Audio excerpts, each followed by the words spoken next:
Welcome to Live Your Childhood Dream. I'm delighted to have Adriana Jurczyk Duarte here as my special guest today from Moonluza. Adriana is an amazing creator. She's creator of travel and tourism and some beautiful, beautiful projects as well as her own story. So I recently met Adriana for the first time at her wonderful storytelling conference, storytelling seminar and fairy tale conference, and which was an incredible experience. She's also an author and as I say, much creativity. So welcome, Adriana. I'm so delighted that you agreed to be part of this. Thank you very much, Ruth. It's really a pleasure to be here. Thank you. And I think maybe I'll start with asking you a little bit about your company Moonluza, because it's got I know storytelling is very dear to your heart, the same as me. Yes, it is. And actually, Moonluza, I think it's my own fairy tale. Yes, well, I'm Polish and I have been living in Portugal for the past nearly 14 years. So it's quite a long time. And I think ever since I came to Portugal, I came here because of love of my life. My husband is Portuguese. So when I came here, I think although I love Portugal and it's a beautiful country, I couldn't really find my place, you know. I think once you move abroad, you actually have to create and build your own identity from beginning. And I worked for the Polish embassy in Lisbon, so I had kind of safe haven here in Portugal because I was working for Poland, living in Portugal. So it seemed perfect, but it was really not. I couldn't find my own place. I missed Poland a lot, you know, and every time we would go for holidays I'm from southern Poland, so it's beautiful mountains, beautiful forests. And every time I was there, I thought, well, this is the place I love. I want to be here. But then I also love the place where I live in Portugal. And I think after my little daughter was born, I started writing a fairy tale. It was kind of my evening escapes and my evening journeys to Poland, to my childhood region. And the story started actually during one holidays that we spent in Poland in winter. And my husband discovered a beautiful place on the top of the mountains, you know, covered by snow. And from the top of the mountains, we could see a beautiful village with a small church that was actually playing a Christmas carol. And it was just so beautiful setting that when I came home, I started writing, you know, about a little dwarf that was sitting in the same place, you know, admiring the same view that we did. And from there on, I wrote a fairy tale that is based in a legend that my grandfather told me when I was small. But then it made link to Sintra and to Portugal, something that is my home at the moment. And I think writing this fairy tale became my own fairy tale therapy. It became my own process of dealing with my, you know, missing feeling, with nostalgia, and through putting all the elements that I love, including Celtic elements and dances, which are present in the book as well. I think I found actually, I did my own healing, maybe, you know, because I think I found my own place, you know, which was not yet created. But from there on, I started doing more research as well on fairy tale therapy and storytelling. And although I'm not a storyteller, I just experienced the fairy tale therapy on myself. So from there on, I had the idea of the seminar. But to do the seminar, I needed to create as well something, you know, like even in legal terms, you know, an entity, an institution that would do that. And that was Moonluza. Moonluza is actually, you know, combining all my passions, and it's actually my own place here in Portugal, being a foreigner. All my interests are there, you know, but yet linking as well to the place where I live. And Moonluza, as you said, it's a cultural tourism, company. But actually what I do is creating projects that combine a bit of culture, tourism, but also educations, because there are some events which include workshops or a seminar like this one. It's as well, it's connecting a little bit of literature, therapies, tourism as well. It's always present there, so yeah, so this is actually my own place here. Oh, that's so wonderful, and I love hearing the story of how it all came together. You have this incredible way of, as you say, bringing the storytelling and the fairy tales and the therapy, and also what you were looking for yourself, finding that place when we bring sort of two cultures together. And you're talking about Sintra, and for those out there who haven't been to Sintra, go. I think it's probably what you say. Yeah, definitely. Definitely go. It's the most beautiful, literally a fairy tale, yes. isn't it? And UNESCO World Heritage Site. Yes, that's correct. So I'm just to give the viewers a little bit of background. Say I visited your fairy tale and storytelling therapy seminar, which was back in March this year, which was the second one you've done. Yes, correct. Yes. And this was a really incredible experience in this very, very beautiful small town, which has multiple castles and magic and stories. Stories, exactly. And legends. many stories. And I think what you created there is this sort of seminar with people coming from all over the world. It really was, wasn't it? Yes, it was. Yes, it was incredible because, for the first time we had participants coming from as far as Australia or Canada or South Korea. So yes, it was really amazing. Oh no, it's just incredible. I think for me, one of the big things of that was with all the cultures, bringing all those cultures together, all those languages. There was a time right at I think, nearing the end of the week where we were invited, each of us, to say once upon a time in our own language, our mother tongue. And I think that was just an incredible experience. And I think it's a real kind of credit to you that you've created this. I never expected that it would, be received this way, worldwide, because it was a very dear project for me. And when I created it, I just knew that I have to do something like that. At the beginning with the first one, I think when I started creating, I didn't really know where it was leading, but I just knew that I had to do it. And it's just amazing because I think at certain moment I also gave myself to what will come, how it will go. And this was really, I think, what I loved as well about it, that for me, those people who were there were not just amazing people and amazing participants, but each of them brought a story as well, story of their lives.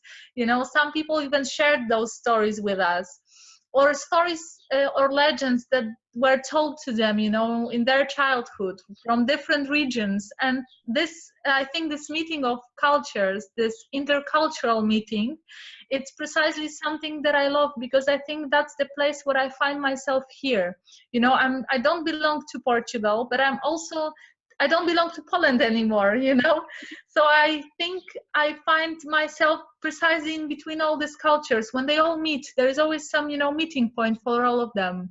Yeah. That's really wonderful. That is incredible. And I think you brought together people who are from many different cultures. And I certainly, the more participants I spoke to, so many people had travelled a lot, had come from many different cultures, felt themselves as sort of, and maybe that's the nature of being a storyteller, maybe that's the nature of being a creative.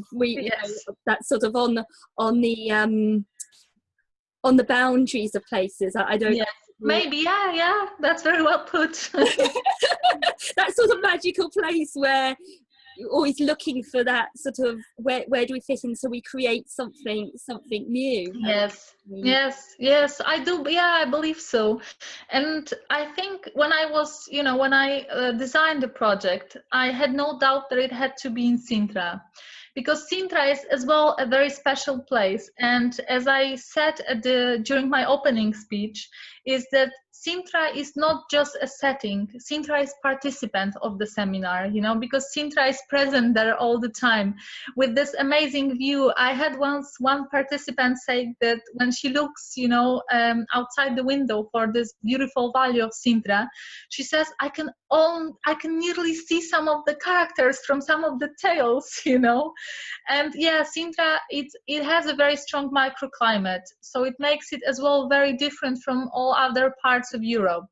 And then precisely the joining of so many castles, palaces, and these manor houses lost in the woods, and the stories behind, and very international stories, because many foreigners fell in love with Sintra, not just you this year. You can see me in a dream thinking of Sintra.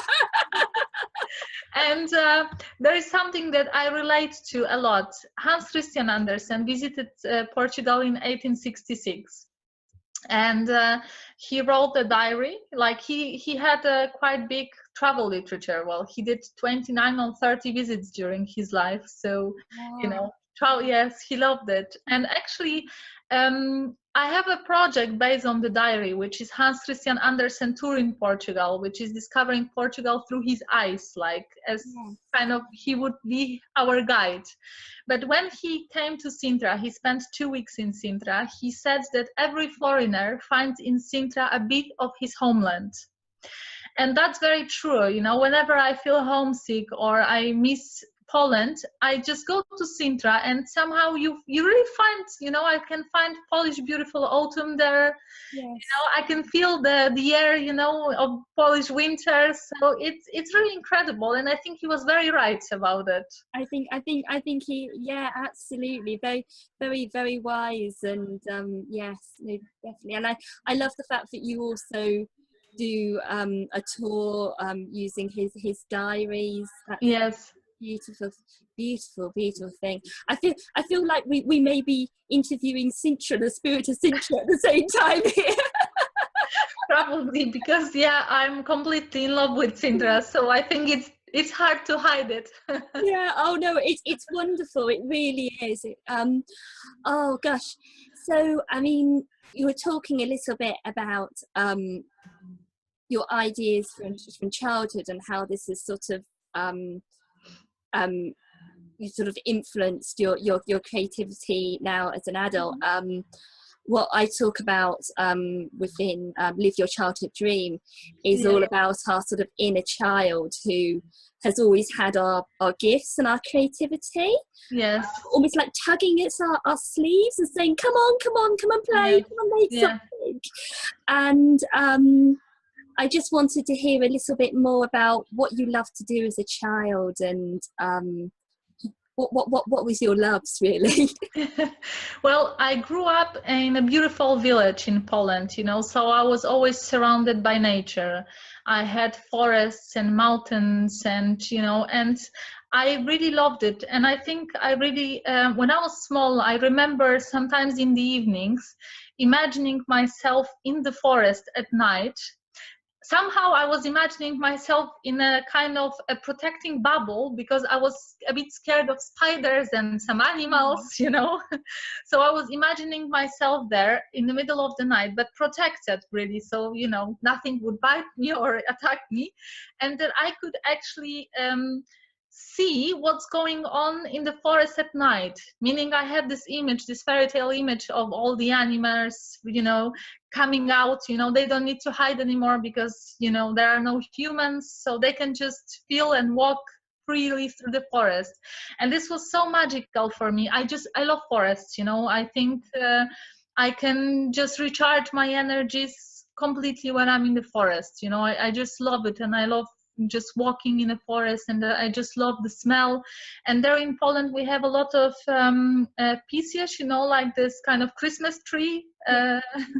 So when there are parts of the forest, when they are very dense, when they are very close to each other, it gives you an amazing and very cozy feeling, and very silent feeling. You really feel very protected, and you really feel very, very good. You know, you really feel like you are in a very safe place. And I think that's how I find, and I have always found forests. And since I was small, I loved hearing legends. I think I was just, you know, as soon as somebody would read to me or tell me a legend, I would just, you know, it would start living in my head.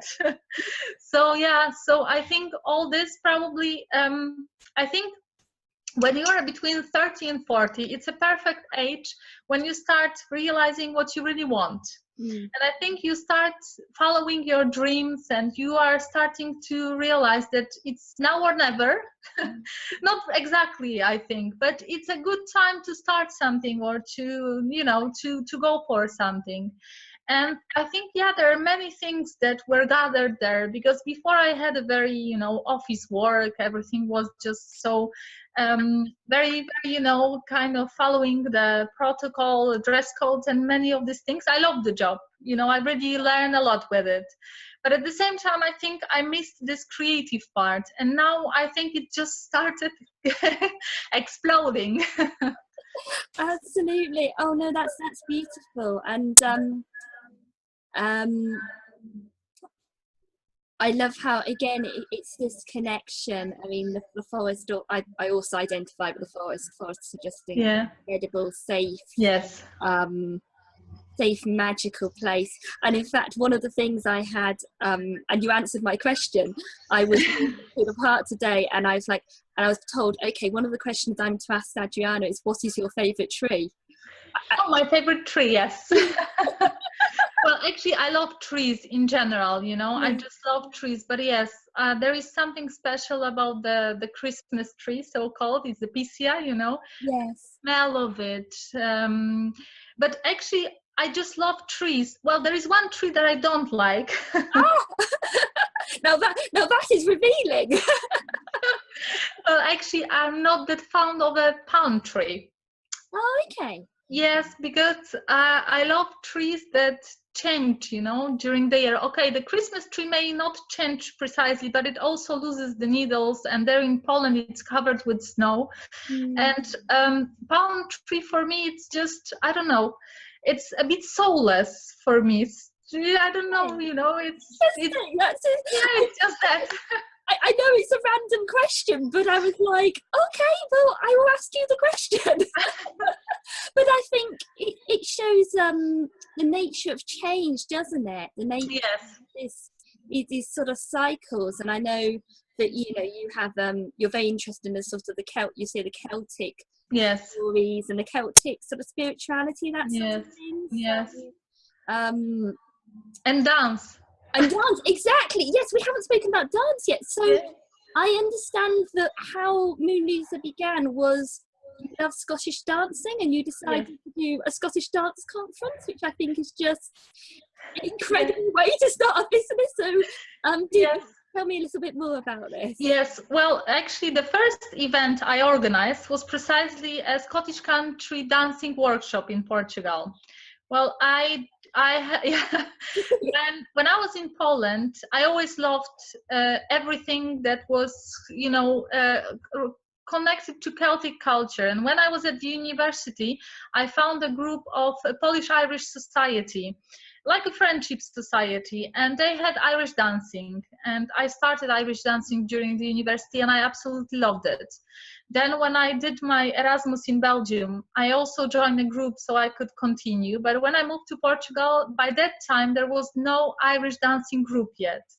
So somehow, I still don't know how it happened. I must have written down somewhere. But once, I think I was checking my wallet, and I had there a small paper with an email written down, and with an information, Scottish country dancing classes. So I contacted them, and I started with a group, a Lisbon group. It was quite few years ago. I think it was like, what, 11 years ago when I started here with the Scottish country dancing. And I really loved it. I love the social part of it. I love the fact that when I go to a class, I just disconnect, you know, because you have to focus so much on the steps and music that I just disconnect. And the fact, you know, that it's a bit mathematical as well, because you follow, you know, the steps, the structures, and you have the sets, and everything has to go fine, so it just works. But it's beautiful because, you know, it's for everybody. And well, I just loved it, you know, and I continued. I had a small break when my daughter was born, but then I joined the international branch of Scottish country dancing, and I went for some weekends abroad. I went for 1 weekend in Ireland, which is connecting, you know, finally visiting Ireland, and at the same time doing Scottish country dancing. And although there are some Scottish country dancing weekends for Iberian Peninsula, it's more for the groups from here. There were no international workshops here. Although they are, you know, happening everywhere, all around the world, there were none here in Portugal. So I thought, well, you know, I love it, and why not? And I contacted first the musicians, and when I had it all settled, it was really my first project that actually happened here in Portugal. It was in December 2014 at the sunny coast of Portugal, and it was a gathering of international dancers, you know, of Scottish country dancing. They all gathered in Portugal. Last year was the second, and this year we're going to have the third one in December. It's always December weekend in Portugal. Okay. Oh, that sounds wonderful. Yes. And that was the beginning of Moonluza. Yes, yes. But actually, referring still to the name itself, because I didn't explain you how the name really, you know, how it, yes. So Moonluza, actually, it's also, it has in it all the cultures that I love. Because on one part you have moon. Sintra is called the mountain of the moon, Monte de Lua. So I knew that it has to be connected to Sintra, because, you know, it's the place where I think I really find myself. And the part of moon is precisely of the Monte de Lua, of the mountain of the moon. Lusa means the Portuguese tribe of Lusitanos. But in Portugal, it's written with S, Lusa, Lusitania. It's a different way of saying Portuguese. But written by Z, it's the Polish influence.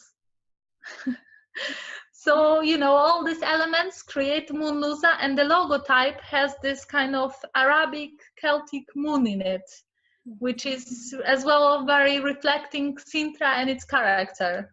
Oh, it's wonderful. So you have all the cultures and all the elements in your logo and in the name. I think. Yes. It's so creative and so beautifully brought together, really. Thank you very much. Yes, but I think once you go and you want to follow something and follow your path, it really has to be yours. So I think that even the smallest elements, they all have to combine, and you have to feel them, because, you know, no matter what project I create, there are some which are just my own passions, but I also have this touristic part, you know, when I have groups that may come and want to do their own program, you know, I then create a program with them. But even in that program, I always put a bit more than just creating a program. I like to put, you know, their soul in it, so they also feel it. So when they come here, they're just, because I hate this massive tourism when you just go and follow, and then you end up by not seeing anything, nor feeling the place, nor discovering it properly. So I like to put elements when people can really be on their own with Portugal, with some places when they can really feel it and they can really see it. I think you really do that, and I felt going to the Fairytale seminar that I felt less like a tourist, less like a student, but almost just living there, as if I lived there for a week. That's wonderful. Yeah, I think I left and I was like, I think I've been a tourist, but I kind of forgot it until I got to, you know, when I Yeah. I went to Lisbon for a few days after Yeah. and suddenly I felt like the tourist as I went round the different places, which is lovely. But yeah, the experience I had with you, with in Sintra, with Moonluza, with the fairy tale seminar, the conference, was purely like being brought to live there for a week. That's wonderful. So thank you so much. Oh, you're most welcome. Thank you for these words, because you know it just gives more wings. And yes, it makes me, you know, it makes me want to do it even more and better, you know, because it's really wonderful, and I like to see it in people's faces. I like to see that they, you know, that they come to Portugal, but then they go back with something more than just a visit. You know, it stays there, and it just, you know, it marks them in some way. Awesome. And that's really wonderful. Absolutely. And I think you are you know, an amazing example of following, I don't know if you call it a hunch or an intuition or just an idea, a creative idea, and just flowing with it. You were saying about the exam. I mean, I interview many people, and know many people in a sort of who are creative, who have created these beautiful places, and it always seems to start with something which seems to be the most simplest thing in the world. For example, as you say, you find a card with Scottish dancing, and you just go, do it, or yeah, I don't know, do you see that as sort of an intuition, or how do you see these things? Yeah, I think you go with the feeling. Yeah, I think you can call it really intuition, or just following when you feel that you're at peace with yourself, you know, when you do something and you feel that it's just the right thing to do. It's really your path, you know, in a way that, because then suddenly the projects, I even wrote it on the website, that the project starts with a small seed. Sometimes it's a thematic seed, you know, sometimes it starts with a place that I visit, sometimes with a story that I read, like was the case of Hans Christian Andersen tour, sometimes with some passion of mine, like the Scottish country dancing, and then around it I start creating or building the whole project. Sometimes I notice when I try to force it, it just doesn't work. I just have to, you know, let it go. I just have to let it kind of come to me as well, you know. And then when I have a moment, when I feel, you know, I have some idea, I always have a small notebook with me, and I just write down some ideas. I had it as well with my book. I had sometimes some chapters that I dreamed with, and in the morning I had to write them down. And sometimes here it happens, I see something or I read something, and then I start thinking, wow, that's really amazing. I have now this with Lord Byron. I'm researching more about his visit to Portugal. I'm discovering some newspapers when, you know, some information appeared. So then comes as well a lot of research, which gives me a little bigger, you know, approach to the theme and to the project. And then I start putting myself to the logistic, which is a part that I enjoy as well. I'm quite organized, and I like these little details of logistics and organization. It's stressful, but I like to do it as well. So from the creative part, then I go to the more, you know, more these things that you just have to prepare because they have to be working so that the whole event is working as well, you know. So I follow this feeling, this intuition, you know, following something that just pushes you in some directions. So this push and this feed, and I love the idea you're talking about your path and the seed. I guess the seed which just grows and not pushing it. I think that's a really because when I there are days when I start creating something, and then there is a moment when I don't know, but then I still force myself to write a bit more, but I already know that that's not the way. I just have to let it go and wait, you know. As well, I learned that patience is very crucial. When you start something, you have to give time for it to grow. and it's like it's my child in a way as well, so I have to let it start walking, feeling more independent. So I know that I just have to give time sometimes, even time to time, which sometimes is difficult. Yeah. Oh, Yeah. no, that's thank you. That's such wise words. Thank Um, so I wanted to ask you a little, because I think the conference or the seminar, you. no, not workshop. I'll think of the word in a moment. You're working on the retreat, so you're working on.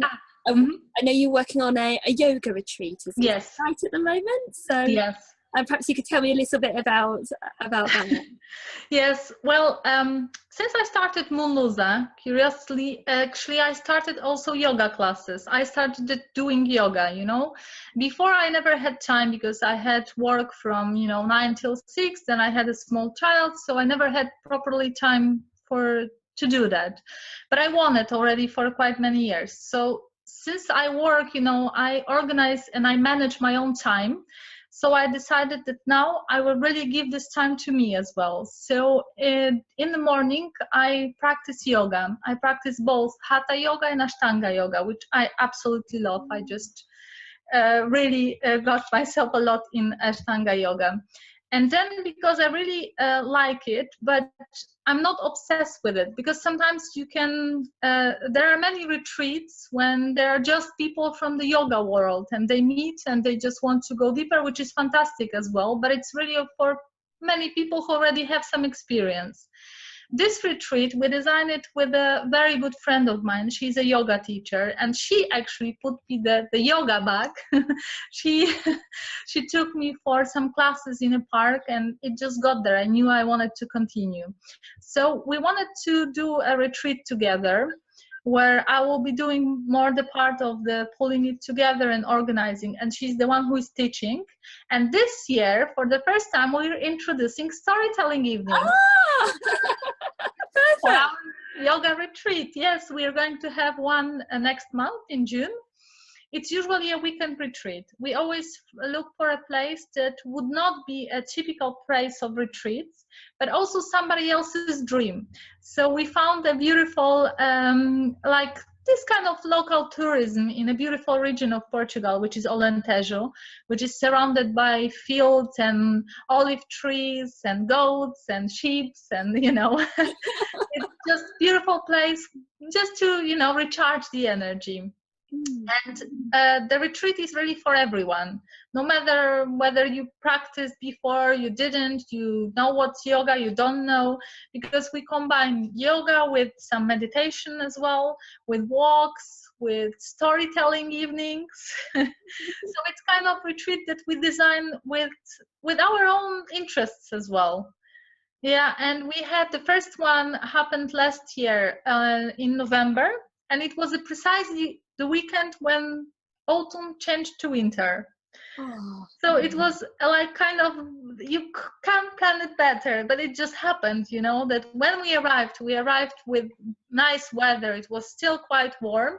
And from one night to the other, it changed into winter, It was cold. And so it was really nice because we had a beautiful space, a wooden house in the middle of some pine woods. Yes. So it was just really nice. I think we all, recharged our batteries. And now we are doing this one in June. And then we'll probably repeat the autumn one. Oh, that sounds lovely. That's so beautiful. So the last thing I wanted to talk about, because again, all your different events, you just have these little seeds, the things you're interested in, passions, and I know that you have recently had a one on the tiles and also on fado music, which Yes. am I pronouncing it right? Yes, well, I'm trying to include fado in quite many events because fado is something very Portuguese. And we had it during our seminar, this evening of fado music. This was a bit different because it was designed for the theme of the seminar. Because Katia, the fantastic singer, she actually prepared the songs for our seminar. So she did research on Sintra legends. and she told them with fado music so that you could, you know, feel a little bit more the space itself. But yeah, I like to include many, but I try to look for genuine elements that I can include in projects that can really let people discover and experience Portugal. So yeah, like for example, I have the azulejo tile. It's typically Portuguese, and you find tiles everywhere, over houses, inside, you know, as bases, just everywhere. You have clothes with the pattern of azulejo tile. So I have a friend. She's Scottish. She's been living here for many years. She's an artist. And for one of the Scottish country dancing workshops, she created azulejo tiles with Scottish country dancing figures on it. Oh, wow. Okay, so bringing the two cultures together. Yes. So yeah, I try to look for these possibilities when cultures can meet, when you always have something typical from here, but sometimes it's as well, you know, it's kind of meeting of these two cultures. Yeah. Yeah, no, that sounds lovely. And do you have one coming up, or was it last year you had that? I had this last year, but sometimes among the projects that I offer, there are so-called cultural study trips to Portugal. It can be institutional because I'm I'm also a translator between Polish and Portuguese, and I can do non-official translation between English and Portuguese if needed. And last year I had a group from Lithuania, from a senior university, and they came on study trip, which had quite many cultural elements, quite many places that we visited, but outside of this kind of urban and touristic centers. Yeah. We went to some places where you can see amazing collection of azulejo, but it's not that explored by tourists. And it was combined with institutional meetings at universities, senior universities in Portugal. They ended up by signing a protocol of cooperation, which I'm very proud of because, you know, Moonluza was kind of matchmaker there. Yes. So but usually this study trips or cultural trips, the programs are designed as well according to preferences of the group. So the program, we work on it together. I send my suggestions, but then we adjust them as well to group's preferences. For example, if the group wants to visit Fatima, you know, in this case, for example, they wanted as well to have a tour to Fatima. So we just include it in a program. So the program can always include, for example, tile workshop or a fado concert. You know, it depends really on the group and their interests in a way. Oh, that's wonderful. So you're bringing everything together, and I think this is one of your real gifts is you listen to each group and each individual. Actually, I mean, incredible. You have these amazing gifts of just kind of picking up the, you know, loves and the passions of each person even before you realise them yourself, I think. So I think that's so beautiful. Well, I think we probably need to sort of start finishing off. Yes. So, I mean, it's just been so wonderful. Thank you. Thank you. I mean, I'd like to, so if people would like to get in touch with you, find out more about Moonluza. Yes. It's going to be all the W's, Moonluza, and is it .pt? Yes. So it's www.moonluza.pt.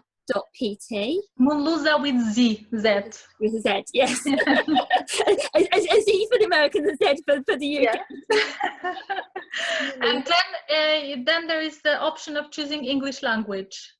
Because it's in English, Portuguese, and Polish. But you're most welcome to visit. And I also have an atelier when it's an invitation for creating a project with me with Moonluza. If somebody just has a dream idea of doing in Portugal, you know, we can just work on it together as well. Oh, that's absolutely wonderful. So you're creating dreams all the time, I think. I try to, yes. It's just so beautiful. And of course, I mean, just to, another thing about the storytelling conference. So the next storytelling seminar, I'm going to say it again. So it's the International Seminar for fairy tale and storytelling therapy.